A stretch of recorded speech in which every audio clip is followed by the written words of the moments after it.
Okay, so our mission today is a deep dive into the marketing behind these Surpora Night Driving Glasses. And the numbers we're seeing are pretty wild. We're talking about a product listed at, what, around $47, but it apparently costs less than $4 to source. And we're digging into an investigation that basically concluded the whole thing is built on, well, a lot of red That's flags. exactly right. Yeah, this product is sold online, and it claims to do some pretty amazing things. Dramatically cut headlight glare, seriously improve your night vision. Oh, and fit over any prescription glasses too, right? Exactly. That's the promise. Yeah. But we're looking at this investigation, which ultimately painted the Sephora operation as like a textbook example of maybe a high markup drop shipping front. Yeah. Designed to look like a real safety product, but maybe lacking the substance. Okay, let's unpack that. What about the specific claims they're using to convince you, the buyer, that this is a must-have safety tool?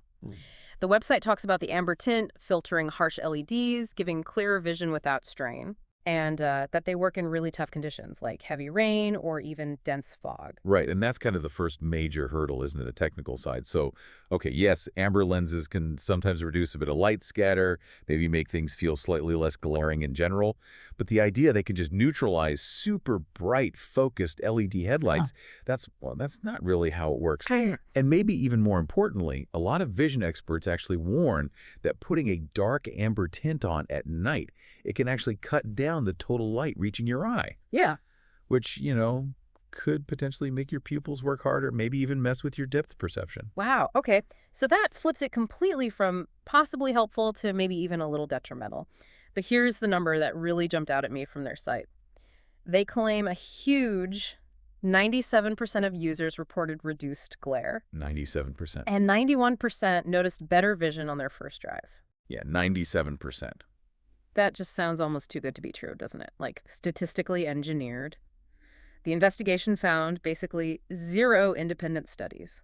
No verifiable data to back those numbers up at all. So where do they come from? Well, they're almost certainly just, cherry-picked comments, self-reported stuff from maybe their own website or feedback forms, which means, scientifically speaking, they're kind of meaningless, really. Right.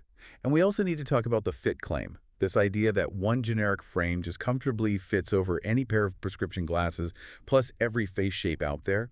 That just sounds unlikely, physically impossible for one single product. Yeah, it's pretty misleading. The investigation found that this one-size-fits-all thing, it just doesn't work for lots of common, maybe larger prescription frame styles.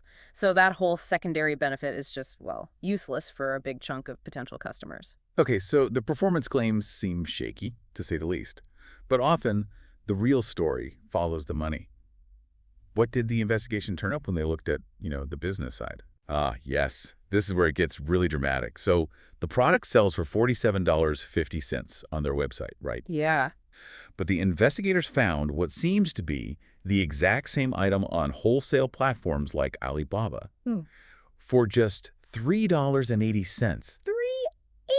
Let that sink in. That's a markup of over $43 on a product that, according to this investigation, gives you zero extra value, no quality checks, nothing. Correct. That massive price gap. It strongly points towards a classic dropshipping model, meaning they likely just order these cheap, probably uninspected goods directly from a supplier after you've already paid them the $47.50.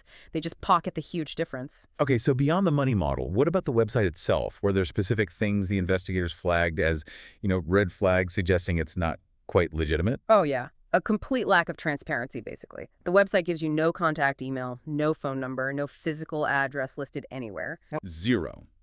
And then when you look up the WHOIS data, that's the public record for who registered the site and when the website was only registered in February 2025. Just this year. Yeah. Which is really, really new for any kind of professional retailer that's claiming, thousands of satisfied long-term customers. It just doesn't add up. And for a product they say is so widely used, the final piece is maybe the reputation, right? Where are all these thousands of glowing reviews actually located? That was kind of the final nail in the coffin, warning sign-wise.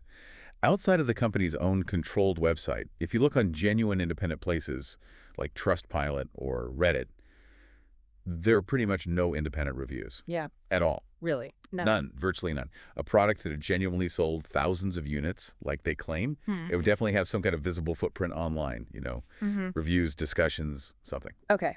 So, wrapping this up, what does all this mean for you, the learner? We've looked at this investigation, and it seems to point towards performance claims that maybe stretch technical reality, Hmm. questionable user stats that seem self-reported, a really steep price markup, apparently based on super cheap sourcing, Yeah. and a website operation that's brand new and not very transparent. Exactly. And this brings up a really important question, I think, for you to carry forward. When you're thinking about buying something, especially something that claims to improve your safety or vision, how much weight should you really give to those self-reported, company-provided statistics versus actual verifiable outside evidence, particularly when the basic legitimacy of the business itself seems, well, under scrutiny based on things like transparency and sourcing? It's just critical to weigh the seller's openness and legitimacy just as heavily as you weigh the product's claims.